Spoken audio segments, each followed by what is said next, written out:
మన తండ్రి నా దేవుని నుండి ప్రభు అయిన యేసుక్రీస్తు నుండి కృపయు సమాధానములు మీకు కలుగునుగాక. ఆమేన్. దయచేసి కూర్చుందామండి. దేవుని నామమునకు మహిమ కలుగునుగాక. దేవునికి స్తోత్రం. మరి దేవుని యొక్క ఉత్తమమైనటువంటి కృపను బట్టి, కనికరమును బట్టి గడిచిన ఆదివారం నుండి ఆదివారం వరకు కూడా దేవాది దేవుడు తన బలిష్టమైన రెక్కల క్రింద మనల్ని భద్రపరిచి ఆయన నామమును మహిమపరిచి ఘనపరిచి ఆరాధించి స్తుతించడానికి మరి జూలై మాసములో మొదటి వారములో మనల్ని ఆయన సన్నిధిలో ప్రవేశపెట్టి ఇట్టి అవకాశమును ధన్యతను భాగ్యాన్ని దేవుడు మనకు అనుగ్రహించిన విధానమును బట్టి మనం అందరమును కూడా మరి దేవునికి కృతజ్ఞతాస్తుతులు వందనాలు చెల్లించవలసిన వారమై ఉన్నామని మీకు తెలియచేస్తూ నన్ను ఇక్కడ నిలువబెట్టిన త్రియేక దేవునికి నేను ముందుగా వందనాలు చెల్లిస్తూ కూడి వచ్చిన సంఘం అంతటికి పెద్దలకును అలాగే కమిటీ వారికి సెక్రటరీ గారికి ప్రత్యేక వందనాలు తెలియచేస్తా ఉన్నాను. ప్రియులారా, మరి గడిచినటువంటి జూన్ మాసం అంతా దేవుడు తన బలిష్టమైన రెక్కల కింద మనల్ని భద్రపరిచాడు. ఈ జూలై మాసములో మొదటి ఆదివారములో ఆయన నామమును మహింపరిచి ఘనపరిచి ఆరాధించే భాగ్యం ఇచ్చి ఆయన సన్నిధిలోనికి మనల్ని ప్రవేశపెట్టాడు. అందును బట్టి మనము దేవునికి కృతజ్ఞతాస్తుతులు చెల్లించవలసినటువంటి వారమై ఉన్నామని మరొకసారి నేను మీకు తెలియచేస్తూ ఉన్నాను. మరి ఈరోజు మనం చదువుకున్నటువంటి పరిశుద్ధ లేఖన భాగములను బట్టి మనము ధ్యానం చేసుకోబోయే అంశం ఏంటి అని అంటే, నీ పునాది దేనిపై అనేటువంటి అంశమును గురించి దేవుని యొక్క వాక్యాన్ని మనము ధ్యానం చేసుకుందాం. ప్రియమైనటువంటి దేవుని బిడ్డలారా, ప్రియులారా, ఏ కట్టడమైనా పునాది లేకుండా కట్టబడదు. పునాదిని బట్టి ఆ కట్టడం యొక్క మన్నిక అనేది ఉంటుందని మనందరికీ కూడా తెలిసినటువంటి విషయమే. అలాగే ఆధ్యాత్మిక జీవితమునకు ఖచ్చితంగా పునాది అనేది ఉండాలి. గనుక ఆత్మీయ జీవితమునకు ఖచ్చితమైన పునాది ఉండాలి అనేది పరిశుద్ధ గ్రంథము మనకి తెలియపరుస్తున్నటువంటి సత్యమై ఉన్నదనేటువంటి విషయాన్ని మీకు జ్ఞాపకం చేస్తా ఉన్నాను. సాక్షాత్తు యేసుక్రీస్తు ప్రభువారి కొండ మీద చేసినటువంటి ఆ ప్రసంగములో ఆయన చెప్పినటువంటి విషయం ఏంటి అని అంటే, మత్తయి సువార్తలో 7వ అధ్యాయములో 24వ వచనము నుండి మనము చదివితే యేసు ప్రభువారు కొండ మీద ప్రసంగం చేసినప్పుడు చెప్పినటువంటి విషయాలు ఇవి. మత్తయి సువార్త 5వ అధ్యాయము, మత్తయి సువార్త 6వ అధ్యాయము, మత్తయి సువార్త 7వ అధ్యాయము కొండ మీద చేసినటువంటి ప్రసంగాన్ని మనకి తెలియచేస్తూ ఉన్నాయి. ఈ దినమున గనక మనం ఆలోచన చేస్తే ఆయన ఆ కొండ మీద చేసినటువంటి ప్రసంగములో చెప్పినటువంటి ఈ విషయాన్ని గనక మనము చదివితే మన పునాది దేని మీద కట్టుకోవాలి అనేది యేసుక్రీస్తు ప్రభువారే తెలియచేస్తూ ఉన్నారు. చూడండి 24వ వచనం 7వ అధ్యాయం. కాబట్టి ఈయన మాటలు విని వాటి చొప్పున చెయ్యి ప్రతివాడును బండ మీద తన ఇల్లు కట్టుకొనిన బుద్ధిమంతుని పోలియుండును. 2 విషయాలు యేసుప్రభు వారు చెబుతా ఉన్నాడు. నా మాట విని లేక ఈ నా మాటలు విని వాటి చొప్పున చెయ్యి ప్రతివాడు బండ మీద తన ఇల్లు కట్టుకొనిన బుద్ధిమంతుని పోలి ఉంటాడు. 26వ వచనం చదివితే, మరియు ఈ నా మాటలు విని వాటి చొప్పున చేయని ప్రతివాడు ఇసుక మీద తన ఇల్లు కట్టుకొనిన బుద్ధిహీనుని పోలియుండును అనేటువంటి మాటలు మనము చూస్తూ ఉన్నాం. ఇక్కడ 2 వ్యక్తులు మనకు కనబడుతున్నారు యేసుప్రభు వారు చెప్పిన విషయంలో. 1 బుద్ధిమంతుడు, 2 బుద్ధిహీనుడు మనకు కనబడుతున్నాడు. బుద్ధిమంతుడైతే తన కట్టడం ఎక్కడ కడతాడు అని అంటే పునాది బండ మీద పునాది వేసి కడతాడు. బుద్ధిహీనుడైతే ఇసుక మీద పునాది వేసి కడతాడని దేవుని యొక్క వాక్యము ద్వారా యేసు ప్రభువారు మనతో మాట్లాడుతూ ఉన్నారు. అంటే పరిశుద్ధ గ్రంథం ఏం తెలియజేస్తుంది అని అంటే, ఆత్మీయ జీవితాన్ని కూడా ఒక పునాది మీద, అవునా, బండ అనేటువంటి క్రీస్తు అనే బండ అనేటువంటి పునాది మీద కట్టుకోవాలి అని దేవుని యొక్క వాక్యము తెలియచేస్తా ఉన్నది. ప్రియమైనటువంటి దేవుని బిడ్డలారు, కాబట్టి మన ఇంటికి అనగా మన ఆత్మీయ ఇంటికి మనము ఎక్కడ పునాది వేసి కట్టేవారముగా మనం ఉన్నాము అనేది ఈరోజు మనం చదువుకున్న పాత నిబంధన పత్రిక సువార్త పాఠముల ద్వారా మనము వాక్యాన్ని ధ్యానము చేస్తూ నేర్చుకునవలసినటువంటి వారముగా ఉన్నాం. చూడండి, దేవుడు ఏ పని చేసినా అది స్థిరముగా ఉండేటట్లుగానే ఆయన చేశాడు. ఇప్పుడు పునాది ఎందుకు వేస్తాము? కట్టబడిన కట్టడము కదలకుండా స్థిరముగా ఉంటుంది అనేటువంటి ఉద్దేశముతో పునాది వేస్తాం. దేవుని యొక్క ప్రతి కార్యము కూడా అలాగే స్థిరంగా ఉంటుంది. చేసిన ప్రతి పని కూడా అలాగే స్థిరంగా ఉంటుంది. దేవుడు చేసేటువంటి ఏ కార్యమైనా అలాగే స్థిరంగా ఉంటుంది. ఆయన కూడా ఈ భూమిని నిర్మించినప్పుడు చేసినటువంటి పని ఏంటో తెలుసా? ఈ భూమికి ఆయన పునాదులు వేశాడట. ప్రియమైనటువంటి దేవుని బిడ్డలారా, చూడండి, యోబు గ్రంథములో 38వ అధ్యాయములో 4వ వచనాన్ని ఒకసారి మనం చదువుదాం. నేను భూమికి పునాదులు వేసినప్పుడు నీవు ఎక్కడ ఉంటివి? నీకు వివేకము కలిగి ఉన్న ఎడల చెప్పుము చాలు. దేవుడు ఏం చేశాడు అని అంటే, భూమికి దాన్ని నిర్మించే ముందు ఏం చేశాడు? ఆయన పునాదులు వేసినట్లుగా మనము చూస్తూ ఉన్నాం. ప్రియమైనటువంటి దేవుని బిడ్డలారు, అందుకనే 24వ కీర్తనలో మొదటి 2 వచనాలు కూడా మనము చదివితే, భూమియు దాని సంపూర్ణతయు లోకమును దాని నివాసులు యెహోవావే, ఆయన సముద్రముల మీద దానికి పునాది వేసెను, ప్రవాహ జలముల మీద దానిని స్థిరపరిచెను. అంటే ఆయన భూమికి ఏం వేశాడు? పునాది వేసినట్లుగా మనము చూస్తా ఉన్నాం. అంటే దేవుని ఆలోచన ఏంటి అని అంటే, స్థిరముగా ఉండాలి అనేటువంటి ఆలోచన. కాబట్టి భూమికి ఏం చేశాడు అని అంటే, ఆయన పునాది వేసినట్లుగా మనము చూస్తా ఉన్నాం. హెబ్రీయులకు రాసిన పత్రిక 1వ అధ్యాయం 10వ వచనం కూడా మనము చూస్తే, మరియు ప్రభువా నీవు ఆదియందు భూమికి ఏం వేశావు? పునాది. దేవుడు భూమిని ఎప్పుడు సృజించాడు? ఆదికాండం 1వ అధ్యాయం 1వ వచనం, ఆదియందు దేవుడు భూమిని ఆకాశమును సృజించెను.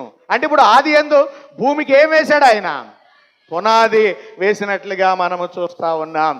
భూమికే కాదు, పరలోక పట్టణానికి కూడా ఆయన పునాది వేశాడు. ప్రియమైనటువంటి దేవుని బిడ్డలారా, హెబ్రీయులకు రాసిన పత్రిక 11వ అధ్యాయం 10వ వచనం మనం చదువుదాం. ఎలాగనగా, దేవుడు దేనికి శిల్పియు నిర్మాణకుడై ఉన్నాడో పునాదులు గల ఆ పట్టణము కొరకు అబ్రహాము ఎదురు చూస్తా ఉన్నాడు. పునాదులు కలిగినటువంటి పట్టణం, దాని గురించి మనం ఆలోచన చేస్తే చూడండి, ప్రకటన గ్రంథములో 21వ అధ్యాయములో, ప్రకటన గ్రంథం 21వ అధ్యాయం 14వ వచనం మనం చదువుదాం. ఆ పట్టణపు ప్రాకారము 12 పునాదులు గలది. చాలు. ఆ పట్టణపు ప్రాకారము ఏ పట్టణం గురించి చెప్తున్నాడు? పరలోక పట్టణం. ఈ పరలోక పట్టణానికి కూడా దేవుడు ఏం వేశాడు అని అంటే, పునాదిని వేసినట్లుగా మనము చూస్తా ఉన్నాం. ప్రియ దేవుని బిడ్డలారా, అదే అధ్యాయములో 19వ వచనం కూడా మనము చదివితే, ఆ పట్టణపు ప్రాకారపు పునాదులు అమూల్యమైన నానావిధ రత్నములతో అలంకరింపబడి ఉండెను. నానా విధములైనటువంటి అమూల్య రత్నములతో ఆ పట్టణపు పునాదులు అలంకరింపబడి ఉన్నట్లుగా మనము చూస్తా ఉన్నాం. అంటే దేవుడు ఏం చేసినా ఎలా చేయాలి అనుకున్నాడు అని అంటే, స్థిరముగా ఉండాలి అని కోరుకున్నాడు. కాబట్టి ఆయన చేసినటువంటి భూమికి ఆయన ఏం వేశాడు అని అంటే, పునాదులు వేసినట్లుగా మనము చూస్తా ఉన్నాం. 2, ఆయన చేసినటువంటి పరలోక పట్టణానికి కూడా ఆయన ఏం వేశాడు? పునాదులు వేశాడు. మనము తెలుగు బైబిల్లో చదువుతున్నప్పుడు మనం చూస్తున్న విషయం ఏంటంటే ఆదికాండం 1వ అధ్యాయం 1వ వచనంలో ఆదియందు దేవుడు భూమి ఆకాశములను సృజించెను. అది ఇంగ్లీష్ బైబిల్లో మనం చూస్తే ఆదికాండం 1వ అధ్యాయం 1వ వచనంలో ఇంగ్లీష్ బైబిల్ ఏమనగా రాసి ఉంటుందంటే in the beginning God created heaven and the earth అని ఉంటుంది. అంటే ఆయన భూలోకమును పరలోకమును సృజించెను అనేటువంటి మాటను మనము చూస్తా ఉన్నాం. ఇప్పుడు భూలోకాన్ని దేని మీద పెట్టాడు? పునాదుల మీద పెట్టాడు. పరలోకాన్ని దేని మీద పెట్టాడు? పునాదుల మీద పెట్టినట్లుగా మనము చూస్తా ఉన్నాం. దీని అర్థం ఏంటి అని అంటే అది స్థిరముగా ఉండాలి అనేటువంటి ఆలోచన దేవుడు కలిగి ఉన్నాడు. ప్రియమైనటువంటి దేవుని బిడ్డలారా, ఇప్పుడు వాటి మీదే దేవుడు అంత శ్రద్ధ తీసుకున్నప్పుడు తన చేతితో నిర్మించి స్వహస్తాలతో రూపమిచ్చి స్వరూపమిచ్చి పోలికిచ్చినటువంటి తన బిడ్డల ఎడల దేవుడు ఎంత శ్రద్ధ తీసుకుంటాడో మనము ఖచ్చితంగా ఆలోచించవలసినటువంటి వారమైనది ప్రియ దేవుని బిడ్డలారా. కాబట్టి ఆయన చెబుతున్న విషయం ఏంటి అని అంటే నా మాటలు విని వాటి చొప్పున చేయు ప్రతివాడు బండ మీద ఇల్లు కట్టుకున్న బుద్ధిమంతుని పోలి ఉంటాడని చెబుతా ఉన్నాడు. అంటే దేవుని యొక్క ఉద్దేశం ఏంటంటే మనము కూడా బుద్ధిమంతులముగా క్రీస్తు అనే బండ మీద స్థిరమైనటువంటి పునాది మీద మన ఆత్మీయ జీవితాలను కట్టుకోవాలి అని దేవుడు చెబుతూ ఉన్నట్లుగా మనము చూస్తూ ఉన్నాం. ప్రియమైనటువంటి దేవుని బిడ్డలారా, కనుక ఈరోజు మనం చదువుకున్నటువంటి సువార్త పాఠ్య భాగం మనకేమి తెలియచేస్తుంది అని అంటే మత్తయి సువార్తలో 16వ అధ్యాయమును మనము చూస్తే ఈ 16వ అధ్యాయములో యేసుక్రీస్తు ప్రభు వారు మాట్లాడుతూ ఉన్నారు. ఎవరితోటి అని అంటే పేతురు గారితో మాట్లాడుతున్నాడు. ఎవరితో మాట్లాడుతున్నారు? పేతురు గారితో మాట్లాడుతున్నాడు. పేతురు గారితో మాట్లాడుతూ చెబుతున్నటువంటి విషయం ఏంటి అని అంటే 16వ అధ్యాయములో 18వ వచనం, మరియు నీవు పేతురువు, ఈ బండ మీద నా సంఘమును కట్టుదును, పాతాళలోక ద్వారములు దాని ఎదుట నిలువనేరవని నీతో చెప్పుచున్నాను. చాలు. పేతురు గారితో ఆయన మాట్లాడుతూ అంటున్నటువంటి మాట ఏంటి అని అంటే మరియు నీవు పేతురువు, ఈ బండ మీద నా సంఘమును కట్టుదును. అంటే సువార్త పాఠ్య భాగం మనకి ఏమి నేర్పిస్తుంది అని అంటే సంఘము యేసుక్రీస్తు అనేటువంటి బండపై కట్టబడాలి అనేటువంటి విషయాన్ని సువార్త పాఠ్య భాగం మనకి తెలియచేస్తా ఉన్నది. ప్రియమైనటువంటి దేవుని బిడ్డలారా, యేసుక్రీస్తు ప్రభువారు పేతురుతో చెప్పినటువంటి ఈ మాటలని మనము చక్కగా ధ్యానం చేయాలి. పేతురు గారు యేసు ప్రభు దగ్గరకు వచ్చేసరికి పేతురు గారికి కలిగి ఉన్నటువంటి పేరేంటి అని అంటే యోహాను కుమారుడైన సీమోను అని మాత్రమే. యోహాను కుమారుడైన సీమోను అని మాత్రమే అతనికి పేరు. బాగా జాగ్రత్తగా వినండి. సీమోను అనగా అర్థం ఏంటి అని అంటే రెల్లు అని అర్థము. ప్రియమైనటువంటి దేవుని బిడ్డలారా, అయితే యేసుక్రీస్తు ప్రభువారు సీమోనుకు పెట్టినటువంటి పేరేంటి అని గనక మనము చూస్తే చూడండి, యోహాను వ్రాసిన సువార్తలో 1వ అధ్యాయములో, యోహాను వ్రాసిన సువార్త 1వ అధ్యాయం 41, 42 వచనాలు మనం చదువుదాం.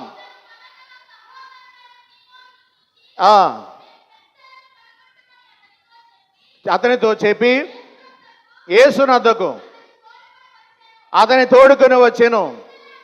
మెస్సయ్య అన్న మాటకు అభిషిక్తుడని అర్థము.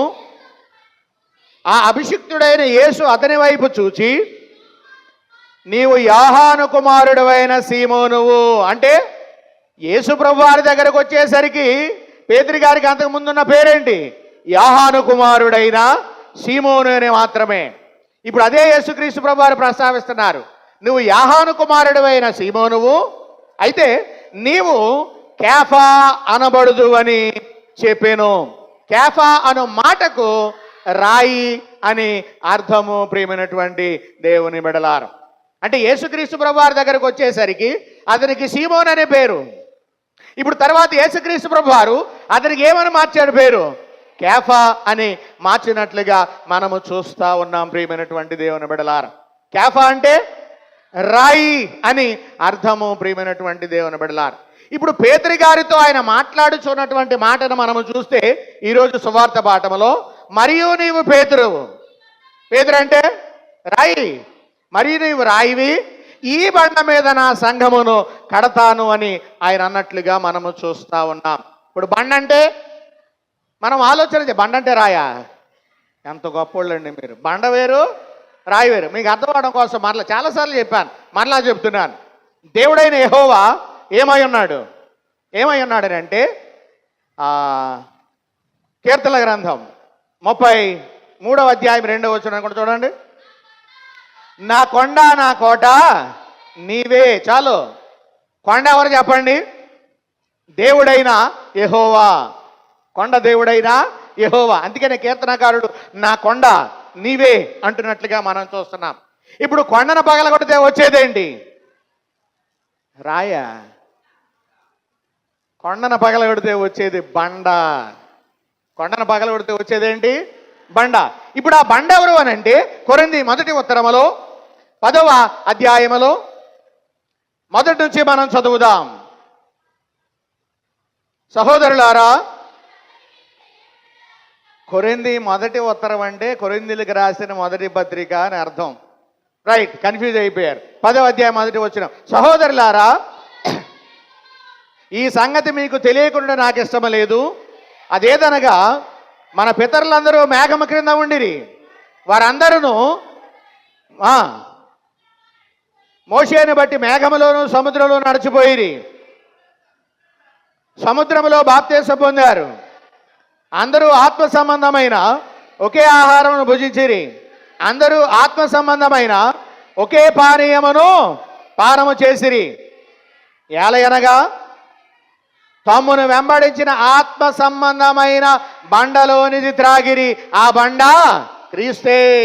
దేవునికి స్తోత్రం. అంటే ఇప్పుడు కొండ దేవుడైన యెహోవా అయితే బండ ఎవరు? ప్రభు అయిన యేసుక్రీస్తు అండి. బండ ఎవరు? ప్రభు అయిన యేసుక్రీస్తు. ఇప్పుడు బండను పగలగొడితే ఏమొస్తుంది?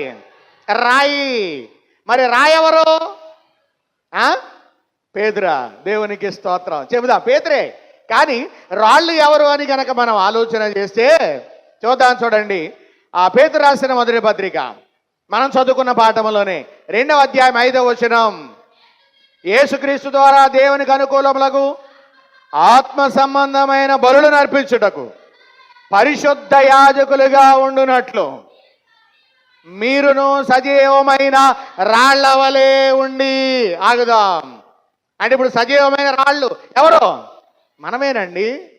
సజీవమైన రాళ్ళు దేవుని సాక్ష్యాలు. సజీవమైన రాళ్ళు దేవుని సాక్ష్యాలు. వినలేదా? పాడుకున్నాం కదా. కాబట్టి మనం ఎవరము అని అంటే ఆ సజీవమైన రాళ్ళు ఎవరనంటే ఆయన బిడ్డలైనటువంటి మనమే. అందుకని ఇప్పుడు పేతురికి ఆయన పెట్టినటువంటి పేరేంటి అంటే సజీవమైన రాయిగా నీ పేరు కెఫా అన్నాడు. రాయి. ప్రియమైనటువంటి దేవుని బిడ్డలారా, ఇప్పుడు ఆ రాయితో మాట్లాడుతూ ఏమన్నాడు అని అంటే ఏ రాయి అది? సజీవమైన రాయి. ఇప్పుడు ఆ సజీవమైన రాయితో మాట్లాడుతూ ఏమన్నాడు అని అంటే ఈ బండ మీద నా సంఘమును కట్టుదును అని అన్నాడు. ఏ బండ మీద? క్రీస్తు అనే బండ మీద. మనం చదువుకున్నాం కదా, ఆ బండ క్రీస్తే. ఇప్పుడు క్రీస్తు అనేటువంటి ఆ బండ మీద సంఘము కట్టబడాలి అని చెబుతూ ఉన్నట్లుగా మనము చూస్తా ఉన్నాం. ప్రియమైనటువంటి దేవుని బిడ్డలారా, యేసు పేతురుతో చెబుతున్నటువంటి ఈ మాటలు మనం చూస్తే పేతురు గారి ద్వారా ఆయన ఏం కట్టాలనుకున్నాడు? సంఘాన్ని కట్టాలి అని అనుకున్నాడు. ఏం కట్టాలనుకున్నాడు? సంఘమును కట్టాలి అని ఆయన అనుకున్నట్లుగా మనము చూస్తా ఉన్నాం. ప్రియమైనటువంటి దేవుని బిడ్డలారా, చూడండి, పేతురు గారి ద్వారానే ఆదిమ సంఘాన్ని కట్టినట్లుగా మనము సంఘ చరిత్రను బట్టి పరిశుద్ధ గ్రంథంలో ఉన్న వాక్యాన్ని బట్టి మనం తెలుసుకుంటూ ఉన్నాం. ప్రియమైనటువంటి దేవుని బిడ్డలారా, పేతురు గారి ద్వారా ఆదిమ సంఘం కట్టబడుతుంది. దాని పునాది క్రీస్తే అనేటువంటి మాట ఇక్కడ వాక్య భాగములో మనము చూస్తా ఉన్నాం. ప్రియ దేవుని బిడ్డలారా, అపోస్తలుల కార్యముల గ్రంథములో 2వ అధ్యాయములో మనము సంఘము కట్టబడినటువంటి విధమును మనము చూస్తూ ఉన్నాం. ప్రియమైనటువంటి దేవుని బిడ్డలారా, సంఘం ఎప్పుడు ప్రారంభమైంది అని అంటే పెంతెకోస్తు పండుగ దినమున సంఘము ప్రారంభమైనట్లుగా మనము చూస్తా ఉన్నాం. మరి అంతకుముందు ఏమున్నాయి? యూదుల ప్రార్థనా మందిరాలు మాత్రమే ఉన్నాయి. సంఘం మాత్రం కట్టబడలేదు. పేతురు గారి ద్వారా మాత్రమే క్రీస్తు అనే బండ పైన ఒక పునాది వేసి పెంతుకొస్తు పండుగ దినాన్న ఆయన ఏం కట్టినట్లుగా ఉన్నది అని అంటే సంఘమును కట్టినట్లుగా మనము చూస్తూ ఉన్నాం ప్రియమైనటువంటి దేవుని బిడ్డలారా. గనుక క్రైస్తవ సంఘము యొక్క పునాది ఎవరు అని అంటే యేసుక్రీస్తు ప్రభువారు. కొరింథీయులకు రాసిన మొదటి పత్రికలో 3వ అధ్యాయంలో 11వ వచనం మనం చదివితే, వేయబడినది తప్ప మరి ఒక పునాది ఎవడను వేయనేరడు, ఈ పునాది యేసుక్రీస్తే. అంటే ఇప్పుడు సంఘం దేని మీద కట్టబడాలి? యేసుక్రీస్తు అనే బండ మీద కట్టబడాలి ప్రియమైనటువంటి దేవుని బిడలారు. ఇది దేవుని యొక్క ఉద్దేశమైనది. కానీ ప్రస్తుత దినములలో సంఘాలు దేని ద్వారా కట్టబడుతున్నాయని కనుక మనం పరిశీలన చేస్తే వ్యక్తులను బట్టి సంఘాలు కట్టబడుతున్నాయి. దేని బట్టి? వ్యక్తులను బట్టి సంఘాలు కట్టబడుతున్నాయి.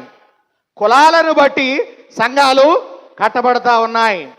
ఏమంటే ఇంకా మనం ఆలోచన చేస్తే మతాలను బట్టి సంఘాలు కట్టబడతా ఉన్నాయి. మరొక విషయం ఏంటంటే సేవకులు సంఘాలను కట్టి ఏం చేస్తున్నారంటే ఆ సంఘాలకి వారి పేర్లు పెట్టుకుంటున్నటువంటి సంఘాలు కట్టబడుతూ ఉన్నాయి ప్రియమైనటువంటి దేవుని బిడలారు. కాబట్టి వ్యక్తులను బట్టి కాదు, కులమును బట్టి కాదు, మతాన్ని బట్టి కాదు సంఘం కట్టబడేది. దేని మీద సంఘం కట్టబడాలి? ఎవరిని బట్టి కట్టబడాలి అని అంటే క్రీస్తును బట్టి. క్రీస్తు అనే బండ పైన సంఘము కట్టబడాలి. అలా క్రీస్తు అనే బండ మీద కట్టబడకుండా మరి దేని మీదైనా సంఘము కడితే ఆ సంఘము నిలువ నేరదు ప్రియమైనటువంటి దేవుని బిడ్డ. అది నిలువ లేదు అనేటువంటి విషయాన్ని మీకు జ్ఞాపకం చేస్తున్నాను. అది దేవుడు మెచ్చే సంఘముగా ఉండదు అనేటువంటి విషయాన్ని ఇక్కడ మీకు తెలియచేస్తూ ఉన్నాను. గనుక ప్రకటన గ్రంథంలో మనం చూస్తే ఎన్ని సంఘాలు ఉన్నాయి? 7 సంఘాలు ఉన్నాయి ప్రియమైనటువంటి దేవుని బిడ్డలారు. ఈ 7 సంఘాల్లో చివరి సంఘమైనటువంటి లౌదికయ సంఘాన్ని గనక మనము చూస్తే, లౌదికయ సంఘాన్ని గనక మనము చూస్తే లౌదికయ సంఘములో ఎవరున్నారు అని మనము చూస్తే చూద్దాం. చూడండి, ప్రకటన గ్రంథంలో 3వ అధ్యాయం 17వ వచనం. ప్రకటన గ్రంథం 3:17. అమ్మా, నీవు దౌర్భాగ్యుడవను, దిక్కుమాలిన వాడవను, దరిద్రుడవైనామని ఎరుగక. విందాం, మనం ఆలోచన చేద్దాం. కొన్ని విషయాలు అక్కడ చెప్పాడు. సంఘములో ఎవరు ఉండాలి? ఏమండి? దేవుడు ఉండాలి 1. 2, సంఘములో దేవుని బిడ్డలైనటువంటి వారు ఉండాలి. ఇప్పుడు సంఘములో లౌదికే సంఘంలో యేసుప్రభు వారు లేరు. ఎందుకనంటే లౌదికయ అనగా అర్థం ఏంటి అని అంటే ప్రజల ఏలుబడి అందున్న సంఘము అని అర్థం. అంటే ఈ సంఘాన్ని ఎవరు కట్టారు? ప్రజలే కట్టేశారు. మీకు అర్థం చేసుకోండి బాగా. ప్రకటన గ్రంథంలో 7 సంఘాలకి 7 అర్థాలు ఉన్నాయి ఆ పేర్లు. కనుక చివరి సంఘాన్ని గురించి చెప్తా. దేవుని చిత్తది ఎప్పుడైనా మొదటి నుంచి 7 సంఘాలు, వాటి అర్థాలు కూడా తర్వాత నేను చెప్పడానికి ప్రయత్నం చేస్తాను ప్రియ దేవుని బిడ్డలారు. ఇప్పుడు ప్రకటన గ్రంథంలో రాయబడిన ఈ 7వ సంఘం ప్రజల ఏలుబడి అందున్న సంఘం. ఈ సంఘంలో దేవుడు లేడు. ఎక్కడున్నాడో తెలుసా? 20వ వచనం చదవండి, అర్థమవుతుంది. ఇదిగో నేను తలుపు వద్ద నిలిచి ఉండి తట్టుచున్నాను. ఎక్కడున్నాడు ఇప్పుడు దేవుడు? అమ్మా, తలుపు దగ్గర ఉన్నాడు. తలుపు దగ్గర తడుతున్నాడు అని అంటే లోపల బయట? బయటే ఉన్నాడండి దేవుడు. కారణం, సంఘములో ఉన్నటువంటి వ్యక్తులు ఏం చేస్తా ఉన్నారు? దిక్కుమాలులు, దౌర్భాగ్యులు, అవునా? రకరకాలైనటువంటి పాపచింతన కలిగినటువంటి వారుగా వారు ఉన్నారు. అందుకనే దేవుడు సంఘంలో లేడు. ఎక్కడికి వెళ్ళిపోయాడు? బయటికి వెళ్ళిపోయాడండి. సంఘాన్ని ప్రజలే వెళ్తా ఉన్నారు. అందుకనే ఇదిగో నేను తలుపు వద్ద నిలుచుండి తట్టుచున్నాను. చదవమాయి. ఏలయనగా నా స్వరము విని ఎవడైనా నా స్వరం విని తలుపు తీసిన ఎడల నేను అతని యొద్దకు వచ్చి అతనితో కూడా నేను, నాతో కూడా అతనును ఏం చేస్తాం? భోజనము చేస్తామన్నాడు. కాబట్టి ప్రియమైనటువంటి దేవుని బిడ్డలారా, సంఘము క్రీస్తు అనే బండ మీద కట్టబడాలి. క్రీస్తు అనే బండ మీద సంఘము కట్టబడినప్పుడు ఆ సంఘములో ఎవరు ఉండరు? క్రీస్తు ఉండడు, బయటే ఉంటాడు. కాబట్టి సువార్త పాఠ్య భాగం మనకు తెలియచేస్తుంది ఏమంటే క్రీస్తు అనే బండ మీద సంఘము కట్టబడాలి. ఇక రెండవదిగా పత్రిక పాఠ్యభాగం మనకు తెలియచేస్తున్న విషయం ఏంటి అని కనుక మనం ఆలోచన చేస్తే ప్రతి వ్యక్తి కూడా వ్యక్తిగతముగా క్రీస్తు అనే బండ మీద తన ఆత్మీయ జీవితమును కట్టుకోవాలి అని పత్రిక పాఠ్యభాగం మనకు తెలియచేస్తుంది. పేతురు రాసిన మొదటి పత్రిక 2వ అధ్యాయం 5వ వచనంలో అదే మాట మనం చూస్తా ఉన్నాం. యేసుక్రీస్తు ద్వారా దేవునికి అనుకూలములకు ఆత్మ సంబంధమైన బలులను అర్పించుటకు పరిశుద్ధ యాజకులుగా ఉండినట్లు మీరును సజీవమైన రాళ్ల వలె ఉండి ఆత్మ సంబంధమైన మందిరముగా కట్టబడుచున్నారు. ఎలా కట్టబడాలంట? ఆత్మ సంబంధమైన మందిరములుగా. ఎలా ఉండి? మీరును సజీవమైన రాళ్ల వలె ఉండి. సజీవమైన రాళ్ళు అంటే దాని అర్థం ఏంటి అమ్మా? కదిలే రాళ్ళు. వెరీ గుడ్, బాగా చెప్పారు. దేంతో కదలాలో తెలుసా? వాక్యము, ప్రార్థన, విశ్వాసం, సాక్ష్యం, వీటన్నిటితో కదిలే రాళ్ళుగా ఉండాలి. అందరూ అలాంటి స్థితిలో ఉన్నారా? మనం ఆలోచన చేయాలి. అలాంటి వ్యక్తులే సజీవమైన రాళ్ళు. ఎవరైతే రక్షింపబడతారో, మారు మనసు పొందుతారో, ఏమండి వాక్య ప్రకారం జీవిస్తారో, విశ్వాసం కలిగి ఉంటారో, సంస్కారపు విందులో ఆయన శరీర రక్తములలో ఎవరైతే పాలు పొందుతూ ఉంటారో వారే సజీవమైన రాళ్ళుగా గుర్తించబడతారు. అటువంటి వారు ఎలాగా?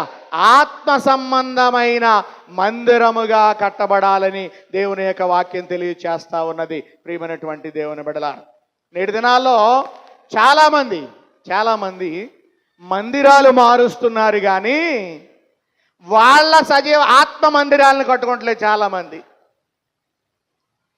ఎక్కడో ఒక చోట ఏదో ఒక అట్రాక్షన్ కనబడితే ఇక్కడ ప్రార్థన మానేసి అక్కడికి పరిగెళ్తున్నారు, మందిరాన్ని మార్చి వెళ్ళిపోతున్నారు తప్ప తమ ఆత్మీయ మందిరాలని, దేహమనే మందిరాలని కట్టుకోవడానికి ఎవరు కూడా, దేహమనే ఆలయాలను కట్టుకోవడానికి ఎవరు సిద్ధపడట్లేదు. ప్రియమైనటువంటి దేవుని బిడ్డలారు, కాబట్టి నేను చెప్పేది ఏంటి అనంటే, నువ్వు ఆత్మ సంబంధమైన మందిరముగా నువ్వు కట్టబడాలి అనంటే నీ విశ్వాసం అనే పునాది స్థిరంగా ఉండాలి. విశ్వాస పునాది స్థిరంగా లేకుండా ఈ మందిరాన్ని మార్చి ఇంకో మందిరానికి వెళ్ళినంత మాత్రాన ప్రతిఫలం ఏమీ ఉండదనేటువంటి విషయాన్ని మీకు నేను జ్ఞాపకం చేస్తున్నాను. అందుకని ఆయన ఏమంటున్నారంటే, మీరును సజీవమైన రాళ్ల వలె ఉండి ఆత్మ సంబంధమైన మందిరముగా కట్టబడాలి అని అంటా ఉన్నాడు ఆయన. అంటే ఎవరికి వారే ఒక దేవుని మందిరంగా ఉండాలి. ప్రియమైనటువంటి దేవుని బిడ్డలారా, కొరింథీయులకు రాసిన మొదటి పత్రిక త్వరగా చదవండి. 6వ అధ్యాయం 19వ వచనం మనం చదివితే, కొరింథీయులకు రాసిన మొదటి పత్రిక, మీ దేహము దేవుని వలన మీకు అనుగ్రహింపబడి మీలోనున్న పరిశుద్ధాత్మకు ఆలయమై ఉన్నదని మీరెరుగరా? మీరు మీ సొత్తు కారు, విలువ పెట్టి కొనబడిన వారు గనుక మీ దేహముతో దేవుని మహింపరచండి. దేహంతో ఎవరిని మహింపరచాలా? ఎందుకనంటే మనము విలువ పెట్టి కొనబడిన వారం. మన దేహము దేవుని వలన అనుగ్రహించబడి పరిశుద్ధాత్మకు ఏమై ఉన్నదని చెప్తున్నాడు, ఆలయమై ఉన్నది. ఆదివారం అంతా ప్రార్థన చేస్తాం, పరిశుద్ధాత్మ ఆలయంగా ఉంటాం. ఇంటికి వెళ్ళిన తర్వాత సోమవారం నుంచి శనివారం వరకు మన ఇష్టానుసారమైన పనులు, దేహాన్ని చెరిపే పనులు కూడా మనం చేస్తూ ఉంటే మన ఆత్మ సంబంధమైన మందిరంగా మనం ఎలా కట్టబడతాం? ఒకసారి ఆలోచన చేయండి ప్రియమైనటువంటి దేవుని బిడ్డలారా. నేను 2 రోజుల క్రితం ఒక పెళ్ళికి వెళ్ళాను. రాత్రి 8 గంటలకు పెళ్ళి. ఊరు కూడా చెప్పేస్తాను. ఊరే ఊరు అని అంటే చిన్నమెట్లపాడు, అంటే కొడమంచిలి చిన్నపేట. అక్కడ పెళ్లి జరుగుతూ ఉంది. 8 గంటల కంటే ఇష్టమై పెట్టుకున్నారేమో అనుకున్నాం. నేను వెళ్ళేసరికి సగం పెళ్ళి అయిపోయింది. ఏంటి వెయిట్ చేస్తున్నారు అక్కడ, ప్రమాణాలు చేయించేశారు, అన్నీ అయిపోయినాయి. తాడి కట్టించడం కోసం మాత్రం చూస్తున్నారు. ఆగిపోయారు. అప్పుడు లైవ్ కూడా ఉంది, మీరు చూడండి కావాలంటే. ఆగిపోయారు. కారణం ఏంటి అని అంటే, ఇంకా 4 గంటల నిమిషాల టైం ఉందంట. ఇంకా 4 గంటల నిమిషాలు టైం. దేనికి మీరు ఆలోచన చేయండి. అది అయిన తర్వాతే కట్టించారు తప్ప అసలు ఎట్టి పరిస్థితుల్లో కూడా ఒక నిమిషం సెకండ్ అటు ఇటు ముందు కట్టించలేదు. దేవునికి స్తోత్రం. ఆల్రెడీ 7 గంటల నుంచే తినేస్తున్నారు. భోజనాలు అయితే అభ్యంతరం ఏమీ లేదు. అంటే దేనికి ప్రాధాన్యత ఇచ్చారు అని అంటే, దేనికి ఇచ్చారు? లోక సంబంధమైన కార్యానికి. ఏమండి, మీ దేహము దేవుని ఆలయము అని అంటే ఒక పరిశుద్ధ గృహస్థ జీవనాన్ని కట్టడానికి దేవునికి ముందు ప్రాధాన్యత ఇవ్వాలా, లోకాచారాలకు ప్రాధాన్యత ఇవ్వాలా? సరే, ఆ పెళ్ళికి వెళ్ళేటప్పుడు జరిగింది ఏంటి అని అంటే, పాస్టర్మ గారు బస్సులో వచ్చారు, నేను బండి మీద వెళ్ళాను. ఆదివారం గుళ్ళో అందరూ ప్రార్థన చేసేవాళ్ళే, తర్వాత ఉపవాస గుడికల్లో ప్రార్థన చేసేవాళ్ళే. వీళ్ళందరూ ఇంటికాడ 7 ప్రార్థనలు కూడా విస్తారంగా ప్రార్థన చేసేవాళ్ళు వీళ్ళందరూ. ఈ టూరిస్ట్ బస్సులో వెళ్ళేసరికి కొంత దూరం వెళ్ళాక పాటలెట్టు అన్నారు. చిన్న పిల్ల మొదలుకొని ముసలి మనిషి వరకు ఎగిరెగిరి డ్యాన్సులు వేసుకుని వచ్చారు వాళ్ళు. నన్ను తీసుకొచ్చి వెళ్ళిపోయాడు, పెళ్ళి అయిపోయింది. నేను ఆ బస్సులో ఎక్కాను. ఇప్పుడు నేను ఆ బస్సులో ఎక్కితే నన్ను ఎక్కి చూడటంతో వందనాలు అని ఈయనెందుకు ఎక్కించారు ఇందులో అన్నారు. అంటే డ్యాన్స్ వేయడానికి అవకాశం ఉండదు. తీరా కొంచెం దూరం వెళ్ళిన తర్వాత నన్ను కాదు పెట్టకండి అబ్బాయి పాటలు అన్నాను. వినలేదా? నీవు అక్కడ కోసం ఆపుతావు ఏంటి అన్నాడు ఒకడు. సరే ఏం జరుగుతుందో చూడన్నాను. కొంచెం దూరం వెళ్ళాక బస్సు ఆగిపోయింది. నిజం, కావాలంటే అడగండి, కేశవరమే పాస్టమ్మ గారు ఊరే. కొంచెం దూరం వెళ్ళేసరికి ఏమైందంటే బస్సు ఆగిపోయింది. బస్సు ఆగిపోయిన తర్వాత మళ్ళా ఓ బస్సు రావాలి కదా, రోడ్డు పాలు అయ్యారు, కూర్చున్నారు అక్కడ. కూర్చున్న తర్వాత జరిగింది ఏంటి అని అంటే, మరలా నేను చాలాసేపు తర్వాత కూల్ డ్రింక్స్ అవి ఇస్తున్నారని పిలిస్తే వెళ్ళాను. వెళ్తే అందులో ఒక ఆవిడ అంటుంది, అనవసరంగా పాస్టర్ గారు వచ్చారు, పాటలు ఎట్టుకుంటాకలేదు, డ్యాన్స్ చేద్దకలేదు అన్నాను. అప్పుడు ఏమన్నా ఆదివారం ప్రార్థనకి వెళ్ళి ప్రార్థన చేసేవాళ్ళు మీరేనా? ఉపవాస కొడుకుల్లో ప్రార్థన చేసేవాళ్ళు మీరేనా? 7 ప్రార్థనలో విస్తారంగా ఆకుండా ప్రార్థన చేసేవాళ్ళు మీరేనా? మళ్ళీ మీరు వెళ్ళి సినిమా పాటలకు డ్యాన్స్ చేస్తున్నారా? ఒక్కడు నోరెత్తలేదు. చెప్తున్నారు, వినండి జాగ్రత్తగా. మీ దేహము దేవుని ఆలయం ఉన్నది, మీరు మీ సొత్తు కాదు, విలువ పెట్టి కొనబడినటువంటి వారు. కాబట్టి మీరు చేయవలసిన పని ఏంటి? మీ దేహంతో దేవుని నామాన్ని మహింపరచాలి తప్ప అన్ని ఆచారాలతో లోక సాంప్రదాయాలతో మీరు ఉండటానికే వీల్లేదు. అలా ఎవడుంటాడనంటే, ఇంకా ఆత్మ సంబంధంగా తన మందిరాన్ని ఎవడైతే కట్టుకున్నటువంటి వాడు ఉంటాడో వాడేం చేస్తాడు? బస్సుల్లో కదులుతాడు, పాటలు వేసినప్పుడు కదులుతాడు. అదే ఆత్మ సంబంధమైన మందిరంగా కట్టబడిన వాడు ఆలయంలో కదులుతాడు. దేవునికి స్తోత్రం. ఇది మంచి మాట అన్నప్పుడు స్తోత్రం చెప్పాలండి. స్తోత్రం. అది సజీవమైన రాళ్ల వలె ఉండి ఆత్మ సంబంధమైన మందిరంగా కట్టబడిన వాడు దేవుని మందిరములో కదులుతూ ఉంటాడు. ప్రియమైనటువంటి దేవుని బిడ్డలారా, ఇంకా లోపలికి వెళ్ళను, టైం అయిపోతుంది. కాబట్టి ఆత్మ సంబంధమైన మందిరముగా మనం కట్టబడాలి అని అంటే, క్రీస్తనే బండపైన మన ఆత్మీయ జీవిత పునాదిని మనం వేసి కట్టుకునేటువంటి వారముగా మనం ఉండాలి. ప్రియమైనటువంటి దేవుని బిడ్డలారా, ఇక 3వదిగా చెప్పి నేను ముగించేస్తాను. 3వదిగా పాత నిబంధన పాఠ్యభాగం మనకి తెలియచేస్తున్న విషయం ఏంటి అని అంటే, యేసు తప్ప ఏది కూడా నీకు పునాదిగా ఉండకూడదు. యేసు తప్ప ఏది కూడా నీకు పునాదిగా ఉండకూడదు. ప్రియమైనటువంటి దేవుని బిడ్డలారా, పాత నిబంధన పాఠ్యభాగం ఇర్మియా గ్రంథం 16వ అధ్యాయం 16వ అధ్యాయం 20వ వచనం మనం చదువుదాం. నరులు తమకు దేవతలను కల్పించుకుందురా, అయినను అవి దైవములు కావు. అంటే దాని అర్థం ఏంటి? అవి స్థిరమైన పునాదులు కావు. నరులు తమ కొరకు ఏం కల్పించుకుంటున్నారంట?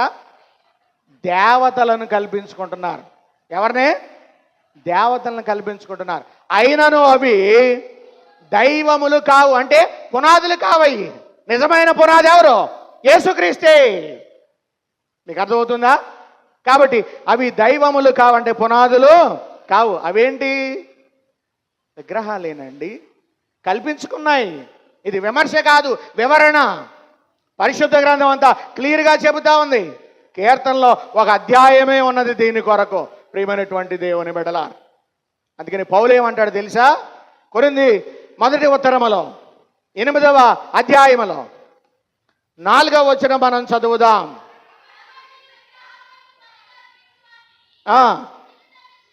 తినుట విషయము చాలు. విగ్రహం ఏంటంటున్నాడు? లోకమందున్న విగ్రహం వట్టిదే. అందుకని ఆయన ఏమన్నాడంటే అది స్థిరమైనది కాదు, అవి దైవములు కావు అనేటువంటి మాట చెబుతున్నట్లుగా మనము చూస్తూ ఉన్నాం. ఎవరి వలన ఆ కలిగినవి లోకంలో ఉన్నవని అంటే వాటిని బట్టి కావు, దేవుణ్ణి బట్టే కలిగిన ప్రియమైనటువంటి దేవుని బిడలారం.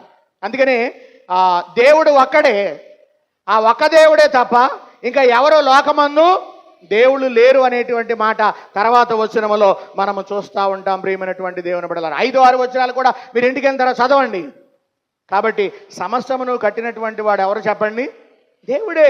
ఆయన ద్వారానే కలిగింది. పౌలు గారు అంటే హెబ్రీ పత్రిక 3:3 అంటాడు, ప్రతి ఇల్లు ఎవడైనా ఒకరి చేత కట్టబడును, సమస్తమును కట్టినవాడు దేవుడే. దేవుడే. సమస్తమును కట్టినవాడు ఎవరు చెప్పండి? దేవుడే. కాబట్టి ఆ దేవుడే తప్ప మనకు వేరే ఎవరు కూడా పునాదిగా ఉండకూడదు. చాలామంది పునాదులు వేసేటప్పుడు మరలా చెప్తున్నాను, చాలామంది పునాదులు వేసేటప్పుడు ఏం చేస్తారు? శంకుస్థాపన చేస్తారు. శంకుస్థాపన చేసినప్పుడు ఎక్కడికి వెళ్తారు? అలా వెళ్ళడానికి వీళ్ళు మానేయండి. ఇంకా చాలా సందర్భాలు దానివల్ల ఇప్పుడు బాగుంటామేమో కానీ మన ఆత్మీయ జీవితం ఏమవుద్దంటే నాశనం అయిపోద్ది, పతనం అయిపోద్ది. మీకు తెలియట్లేదు. ఎందుకనంటే వట్టివి కాని వాటి దగ్గరకు వెళ్ళి, నిజము కాని వాటి దగ్గరకు వెళ్ళి మనం ఏం పెట్టించుకుంటూ వస్తున్నామనంటే ముహూర్తాలు మనం పెట్టించుకుంటూ వస్తున్నాం. మీరు ఆలోచించండి. అందుకనే ఆయన ఏమంటున్నారు తెలుసా? చూడండి, ఇర్మియా గ్రంథంలో 16వ అధ్యాయంలో ఈరోజు పాత నిబంధన పాఠమే 19వ వచనం.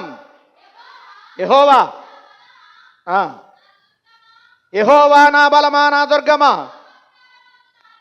ఆపత్కాలమందు నా ఆశ్రయమా, భూదిగంతము నుండి జనుల యొద్దకు వచ్చి మా పితరులు వ్యర్థమును మాయారూపమును నిష్ప్రయోజనముగు వాటిని మాత్రము స్వతంత్రించుకునురని చెప్పుదురు. పితరులు ఏం చేశారని చెప్తున్నారు అక్కడ? వ్యర్థమైనటువంటి వాటిని, నిష్ప్రయోజనమైనటువంటి వాటిని వారు చేసుకొని ఆరాధించారు అని చెబుతున్నట్లుగా మనము చూస్తూ ఉన్నాం. గనుక అవి స్థిరమైనవి కావు, అవి వ్యర్థమైనవి. వాటిని మనము అనుసరించేటువంటి వారముగా మనకు ఉండకూడదు. వాటిని అనుసరించిన వారు ఏమయ్యారు? సిగ్గుపడ్డారని ఉంది అక్కడ. ఏమయ్యారు? సిగ్గుపడ్డారు ప్రియమైన దేవుని బిడ్డలారా. కానీ నిజమైన దేవుణ్ణి ఆరాధించే మనం మాత్రం సిగ్గుపడమని వాక్యం చెబుతా ఉన్నది ప్రియ దేవుని బిడ్డలారా. పేతురు రాసిన మొదటి పత్రికలో 2వ అధ్యాయములో 6వ వచనాన్ని మనం చదువుదాం. అమ్మా ఏలయనగా, అమ్మా ఇదిగో నేను ముఖ్యమును ఏర్పరచబడినదియు అమూల్యముగా మూలరాతిని సియోనులో స్థాపించుచున్నాను. ఆయన యందు విశ్వాసం ఉంచువాడు ఏ మాత్రమునో సిగ్గుపడడు. చాలు. అన్య దేవతలైంది విశ్వాసం ఉంచేవాడు సిగ్గుపడతాడేమో కానీ అదవుతుందా? సియోనులో మూలరాయి ఎవరో? ఎఫెసీ పత్రిక 2:20. ఎఫెసీ పత్రిక 2:20. ఎవరా మూలరాయి? క్రీస్తు యేసే ముఖ్యమైన మూలరాయి అంటగా అపోస్తులను ప్రవక్తలను వేసిన పునాదుల మీద మీరు కట్టబడి ఉన్నారు. ప్రతి కట్టడమును ఆయనలో చక్కగా అమర్చబడి ప్రభువునందు పరిశుద్ధ దేవాలయమగుటకు ఏం చేస్తుంది? వృద్ధి పొందుతున్నది. కాబట్టి మనం ఏ పని చేసినా ఏం చేసినా స్థిరమైనటువంటి దేవుడు, నిజమైనటువంటి దేవుడు యేసుక్రీస్తు ప్రభువారి. మనం ఏ కట్టడం కట్టినా అది సంఘమైనా కానీ, వ్యక్తి అయినా కానీ, ఎవరైనా కానీ క్రీస్తునే బండ మీద పునాది వేసి కట్టాలి తప్ప మరి వేరే దేని మీద కూడా వేసి కట్టడానికి వీల్లేదు. అందుకని సంఘము దేనిపైన కట్టబడాలి? క్రీస్తు అనే బండ మీద కట్టబడాలి. వ్యక్తిగత జీవితం దేని మీద కట్టబడాలి? క్రీస్తు అనే బండ మీద పునాది వేసి విశ్వాసంతో కట్టబడాలి. ఇప్పుడు యేసు తప్ప ఏది కూడా మనకి పునాదిగా ఉండకూడదని పరిశుద్ధ గ్రంథం మనకు తెలియచేస్తుంది. కాబట్టి ఇప్పటికైనా యేసు లేక క్రీస్తు అనేటువంటి బండపై నీ వ్యక్తిగత జీవితాన్ని కట్టుకో. నీ కుటుంబ జీవితాన్ని క్రీస్తు అనే బండపై నువ్వు కట్టుకో. నీ సంఘ పునాదిని క్రీస్తు అనే బండపైన నువ్వు వేసుకుంటే స్థిరమైనటువంటి కట్టడముగా ఉండగలవు. లేకపోతే ఏం చేయబోతుందంటే సిగ్గుపడవలసినటువంటి పరిస్థితి ఉంటుంది. కాబట్టి సిగ్గుపడే వారముగా మనం ఉందామా? తలెత్తుకునేటువంటి వారముగా మనం ఉందామా? ఎలా ఉందాం? సిగ్గుపడే వారంగా మనం ఉండటానికి ఎవరం కూడా ఇష్టపడం. తల ఎత్తుకొని సంతోషంతో ఉండేవారిగానే మనం ఉండాలని కోరుకున్నాం. అలా ఉండాలి అని అంటే క్రీస్తు తప్ప మరి ఏ పునాది మీద మన యొక్క జీవితాలు ఆధారపడి కట్టబడకూడదు. కాబట్టి క్రీస్తు అనే బండపైన మన ఆత్మీయ జీవితం, వ్యక్తిగత జీవితం, కుటుంబ జీవితం, సంఘ జీవితాన్ని మనం కట్టుకుందాం. ఆయన ద్వారా దీవించబడదాం. దేవుడి మాటలు మన వినికిడిలో దీవించును గాక. ఆమేన్. సమస్త జ్ఞానమునకు మించిన దేవుని సమాధానం యేసుక్రీస్తు వలన మీ హృదయములకును హృదయ తలంపులకు కావలిండును గాక. ఆమేన్.